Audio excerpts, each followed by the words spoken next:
माजी आमदार रवींद्र धंगेकर आता आपल्या सोबत आहेत आणि ज्या पद्धतीने रवींद्र धंगेकर हे गेल्या काही दिवसांपासून घायवळ प्रकरणासंदर्भात चंद्रकांत दादा पाटील यांच्यावर टीका करतात आणि एकूण चंद्रकांत पाटील यांच्या काही कार्यालयात असणाऱ्या समीर पाटील या सगळ्या संदर्भात रवींद्र धंगेकर त्यावेळी आपली भूमिका मांडतायत. मात्र काल तुमच्या मुलाचा एक फोटो भाजपकडून व्हायरल करण्यात आलेला आहे, ज्यासोबत गजानन मारनेचा फोटो आहे आणि तो त्यासोबत उभा असलेला फोटो सोशल मीडियावरती व्हायरल होताना दिसतोय. आता माझ्या मुलगाचं वय आता 21 आहे आणि 2 वर्षापूर्वी तो गणपतीच्या मंदिराच्या कार्यक्रमाला गेला. मी त्याला माहिती घेतली. तर माझा हा मुद्दा की माझा मुलगा कोण पदाधिकारी आहे का, माझ्या मुलाला का गुन्हे आहेत का, माझा मुलगा मी जे बोलतो तो विषय बाजूला तुम्ही असेच जर चुकीच्या पद्धतीने मांडणी. माझं म्हणणं की भाजपच्या कार्यकर्त्यांनी गुन्हेगारीवर बोललं पाहिजे, भाजपच्या नेत्यांनी गुन्हेगारी बोललं. रवी धंगेकर हा पाठ वेगळा आहे, रवी धंगेकर नालायक आहे त्यांच्या दृष्टीने, माझं काय म्हणणं नाही. पण तुम्ही पुण्याच्या गुन्हेगारीवर बोला, तुमच्यामध्ये असलेल्या गुन्हेगारांना शोधा, पुण्याला चांगलं पुणे भयमुक्त पुणे करा, ह्याच्यावर बोला ना. आता ह्या काय विषय होत ना, माझा मुलगा कुठं गेला काय गेला तर त्याचं काय पद आहे का, तो आमदार आहे का, तो नगरसेवक आहे, तो खासदार आहे का, कोण चौकीत गेला का. जर एखाद्या कार्यक्रमात कोण भेटलं तर कोण त्याला काय माहिती मारणे साहेब कोण, हा घायवाळ साहेब कोण साहेब काय माहिती. सगळे लोक फोटो काढतात तर काढला, मी विचारलं त्याला आणि तुझ्या इतपत तो विषय नाही की तो 2-3 वर्षाचा फोटो आहे त्याचा, तर तो कॉलेजलाच होता तिकडं. आणि मग तो विषय आणि ह्या विषयात हे नाही केलं पाहिजे.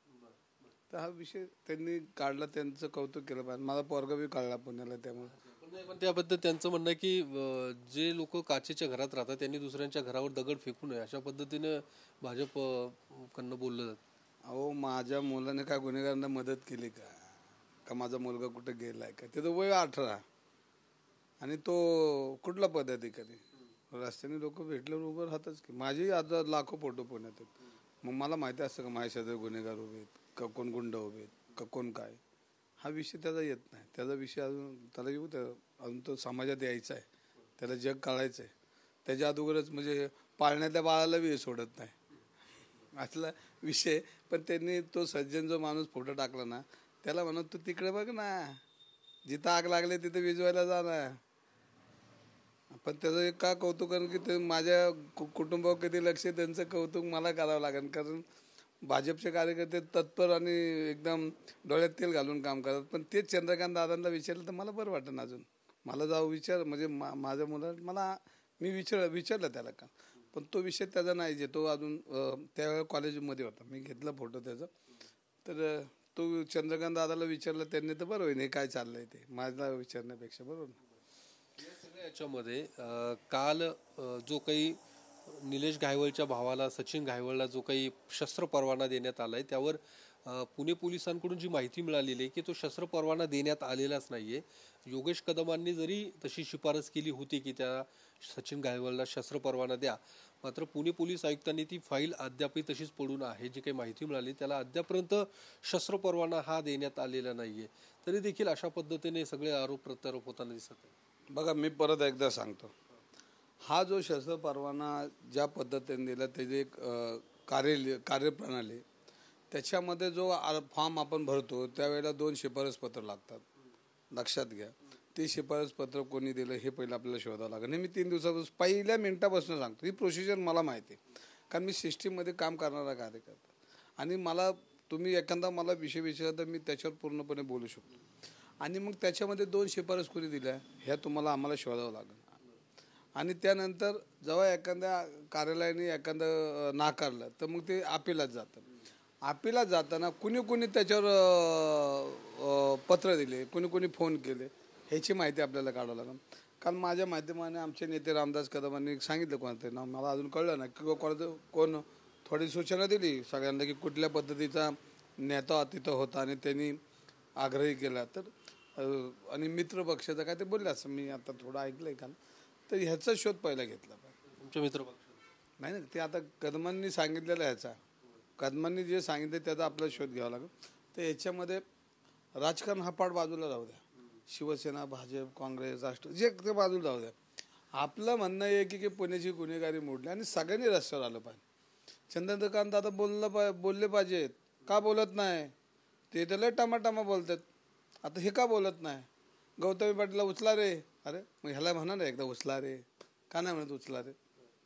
म्हणजे तुम्ही तुमचा तो बाबा दुसऱ्याचं ते कार्ट, समीर पाटील सारखा गुन्हेगार आज कोथरूड पोलीस स्टेशन चालवतो, पोलिसांच्या कॅनोमध्ये बसून फिरतो. अरे कुठला माझा? आणि हा माज तुम्ही त्यांना माज करायला तुम्ही संधी देता. परस्पत्राचा मुद्दा उपस्थित केला, तिकडे रोहित पवारांनी देखील हाच मुद्दा उपस्थित केला. त्यांनी थेट राम शिंदेचं नाव घेतलं की राम शिंदेंनी अशा पद्धतीने शिफारस करून त्याला शस्त्र परवाना मिळवून दिला. तुमचाही तोच रोख आहे, राम शिंदेच या सगळ्या याच्यामध्ये आहे की शस्त्र परवाना मिळवून देण्यामध्ये? नाही, आपण निवडणुका जिंकायच्या आणि गुन्हेगाराला हातात ठेवायचं, ही पद्धत पहिली बंद झाली. पण कुठल्याही पक्षाने आज ह्या कोथरूडमध्ये काय चाललंय? चंद्रकांत दादा धुतल्या तांदळासारखेत का? त्यांनी हे गुन्हेगार वापरले ना त्यांच्या निवडणुकीमध्ये. तो समीर पाटील नावाचा गुन्हेगार, तो म्हणतो दंगेकरांना मोका लावा. अरे लाज वाटली पाहिजे, तुम्ही त्याला बोलले पाहिजे ना. तुम्ही कसं बोलू शकता? गुन्हेगार एक मोकाचा गुन्हेगार बोलू शकतो आणि तुम्ही कोणाला ताटाखाली ठेवता? आग लागली ना अख्ख्या पुण्याला, घराघरात लोक घाबरलेली आहेत. त्याच्यावर बोला ना. तुम्ही त्याच्यावर बोलणारच नाही का? हां, तोंडात मूग घालून बसलेत तुम्ही. बोलले पाहिजे पुणेकरांना पुणेकर हिशोब विचारणारे आज ना उद्या. तुम्ही बाहेर गावावरून येताना दादागिरी करता का पुण्यात? कोण पाटील तो सांगलीचा? रे आमच्या भाजपचे कार्यकर्ते माझे सहकारी आहेत अनेक, घाबरलेले असतात. आम्हाला ह्याला वशिला लावा लागतो तर आम्हाला तिकीट मिळतं आतमध्ये. अनेक भाजपच्या कार्यकर्त्यांच्या तक्रारी आहेत माझ्याकडं. भाऊ तुम्ही योग्य बोलता, आमच्याकडे कोण बोलणार दिसते का तुम्हाला? आणि माझं म्हणणं, मी राजकारण राहू द्या, रवी दंगेकर काय तुम्हाला म्हणायचं ते म्हणा, पण पुणेकरांसाठी तुम्हाला बोलावंच लागेल, नाही तर पुणेकर जाब विचारतील. दादांनी हे सगळं स्पष्टीकरण दिलं पाहिजे. गौतमी पाटीलला अटक करा, उचला, कसं एकदम कसं आलं? अरे मग तुम्ही आता ह्याला उचला बसवा काय आहे का नाही? का काय कळतच नाही आम्हाला? येडे बिडेत का काय आम्ही? मित्रपक्ष हा पार्ट नंतर, पण पहिलं पुणेकर, पुणे आमचं भयमुक्त, ह्याच्यावर बोला ना. पक्ष सगळ्यांनी बाजूला ठेवा. तिथं आले पक्षाची बाजू म्हणतात. कशाला नालायकपणा कशाला करतात सगळे? तुम्ही अशा सगळ्या भूमिका घेत असल्यामुळे तुमची तक्रार करायचं ते म्हणतायत की तुमच्या वरिष्ठ नेत्यांकडे तुमची तक्रार करणार आहेत, कारण मित्रपक्षातलेच नेते अशा पद्धतीने बोलायला लागलेत, त्यामुळे आता वरिष्ठांकडे तक्रार. मी वरिष्ठांच्या पुढं जर माझी कोणी तक्रार केली तर मी त्याला उत्तर देईल ना. मी सक्षम आहे उत्तर द्यायला. मग उत्तर द्यायला मी तयार आहे. तुम्ही कधी सज्जन आहेत का? तुम्ही सज्जन असते तर तुमच्या वेळ आली असती का? तुम्ही पुणेकरांना उत्तर देत नाही, प्रेसमधनं पळून जाता तुम्ही, भारतीय जनता पार्टीचे नेते. ही तुमची पद्धत. हां, नाही त्या टायमाला प्रेसला चमकोगिरी करायला येता पुढं आणि अशी उत्तर द्यायला पळून जाता तुम्ही. अरे हे शिफारस पत्राच्या बाबतीत तुमचा नेमका रोख कोणावरती आहे? कोणी सचिन गायवळला शस्त्र परवाना देण्यासंदर्भात शिफारस केलेली आहे? काय माहिती तुमच्या, कारण तुम्ही सगळी माहिती घेत असतात या सगळ्या प्रकरणाशी. ज्यावेळी तुम्ही खोलात जातात त्यावेळी तुमच्याकडे माहिती असते. थेट नाव सांगा, कुणी शिफारस केली सचिन गायवळच्या शस्त्र परवाना संदर्भात? बघा, मी एकदा म्हणलो की ज्या वेळेला पहिला विषय आला तेव्हा मी म्हणलो की परवाना कसा दिला जातो, आणि त्याच पद्धतीने आता माहिती घेत घेत कुठंतरी एक तार पोचली. तुम्हालाही नाव घेतलं, रोहित दादानी नाव घेतलं, राम शिंदेचं नाव घेतलं. मग राम शिंदेचं नाव ज्या वेळेला घेतलं त्यावेळेला काहीतरी त्याला त्यांच्याकडे पुरावे असेल, त्याशिवाय ते घेणार नाहीत. मग तो पुरावा जर त्यांच्याकडे असेल तर ती वस्तू ती खरी असेल, आणि खरी असेल तर मग त्याच्यावर कारवाईचा बडगा आता दिसत नाही. आता गृहमंत्र्यांनी कारवाईचा बडगा उचलाव राम शिंदेवर. हां, उचलाव सगळ्यांवरच. तुम्हाला बाकीचे दिसतात, मग तुमच्या जवळचे का दिसत नाही? करा ना तुम्ही, घ्या माहिती, घ्या चौकशी करा. मग तुम्ही एकीकडे एक मोठी भाषणं देता तुम्ही, आणि मग जनतेचं काय? जर गुन्हेगार जर कॅनवामध्ये फिरतात पोलिसांच्या, आणि ते देशपांडे साहेब सज्जन कोणतरी आता PI बसला आणलाय ते, तो तर तिथनं गायवळ टोळी चालवतो, समीर पाटील टोळी चालवतो. हां, खोटे गुन्हे दाखल करून घेणे, खोटं लोक मागे पुरावे आहेत त्याचे, खोटे गुन्हे दाखल करून घ्यायचे. आता CP चांगला माणूस आहे बिचारा, लढतो. हे बाकीचे सगळे त्या सिस्टीमला गद्दार लोक बसवली सगळी. रवींद्र धंगेकर यांनी काही मुद्दे उपस्थित केलेले आहेत. ज्या पद्धतीने सचिन घायवळला जो काही परवाना मिळालेला आहे त्यात शिफारस नेमकी कोणी केलेली आहे? रोहित पवार जर राम शिंदेचं नाव घेत असतील तर ती वस्तुस्थिती असेल, कारण त्यांच्याकडे पुरावे असतील. त्यामुळे सरकारने, गृह खात्याने देखील त्यांच्यावर कारवाई करावी अशी स्पष्ट मागणी रवींद्र धंगेकर यांच्याकडून केली जात आहे. कॅमेरामन सुशांत राऊतसह मी योगेश बोरसे, TV9 मराठी, पुणे.